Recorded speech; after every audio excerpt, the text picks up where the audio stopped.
लेकिन जब भारतीय सेना इतनी बहादुरी का परिचय दे रही थी, पाकिस्तान को उनके घर में घुस के मार रही थी, हमारे जो तकनीक का विस्तार है वो इतना प्रबल था कि हमने पाकिस्तान की तरफ से होने वाले ड्रोन अटैक्स को विफल किया, हवा में विफल किया, उनके एयरबेस सिस्टम को नष्ट किया, उनके ड्रोन्स को नष्ट किया। जब पाकिस्तान के द्वारा गुरुद्वारे पे हमला हुआ, राजौरी में हमारे एडीसी राजकुमार थापा जी की मृत्यु हो गई, हवालदार दिनेश शर्मा शहीद हो गए, अली शेख जी शहीद हो गए, सब इंस्पेक्टर इम्तियाज शहीद हो गए, पवन कुमार जी शहीद हो गए, राजस्थान के हमारे लाल शहीद हो गए। हमारे सेना के जवान अपनी शहादत देकर पाकिस्तानियों के आतंकवाद का मुकाबला कर रहे थे, पाकिस्तानियों के सेना के हर हमले का मुकाबला कर रहे थे। जब हमारे पास एक बड़ा मौका था भारतीय सेना के पास कि हम पीओके के ऊपर कब्जा कर सकते थे, वो पाक अधिकृत कश्मीर जहां पे आतंकवादी अड्डे हैं, जहां पे आतंकवादियों को पनाह दी जाती है, क्योंकि हम सब जानते हैं दुनिया का सबसे बड़ा आतंकवादी देश पाकिस्तान है। वहां हाफिज सईद, वहां मसूद अजहर, वहां ओसामा बिन लादेन भी था, आतंकवादियों के बड़े बड़े अड्डे।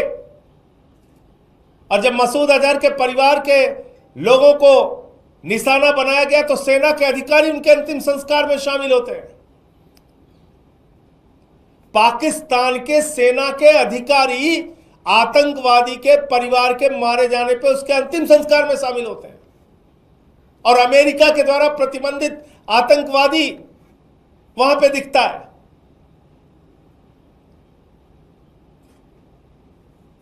देश के लोगों के मन में एक सवाल है, बहुत बड़ा सवाल, कि जब भारतीय सेना अपने शौर्य और पराक्रम का परिचय दे रही थी, इतनी बहादुरी से पाकिस्तान की सेना का मुकाबला कर रही थी, आतंकवादी अड्डों को नष्ट कर रही थी, पाक ऑक्यूपाइड हम कश्मीर पे हम कब्जा कर सकते थे, हम बलूचिस्तान में जो असंतोष है उसके कारण बलूचिस्तान को उनसे अलग कर सकते थे, उसी तरीके से जिस तरह से 1971 में बांग्लादेश को हमने अलग किया, 2 टुकड़े किए पाकिस्तान के। ऐसे समय में अमेरिका आपके सीज फायर डिक्लेयर कर रहा है। देश के लोगों के मन में सवाल है कि क्या यह 140 करोड़ हिंदुस्तानियों के स्वाभिमान और सम्मान के साथ खिलवाड़ नहीं? क्या यह भारत की संप्रभुता के साथ खिलवाड़ नहीं? क्या भारत जो दुनिया का सबसे बड़ा लोकतंत्र है उसके ऊपर अमेरिका की दादागिरी चलेगी? अमेरिका का दबाव चलेगा? भारत और पाकिस्तान के बीच में जब भारतीय सेना अपने लक्ष्य को पाने की दिशा में अग्रसर थी, उस समय अमेरिका की धरती से सीज फायर डिक्लेयर हो रहा है। अमेरिका का राष्ट्रपति ट्रंप सीज फायर डिक्लेयर कर रहा है। से आए पहलगाम में जिन्होंने बहनों के सिंदूर उजाड़े, उनका क्या हुआ?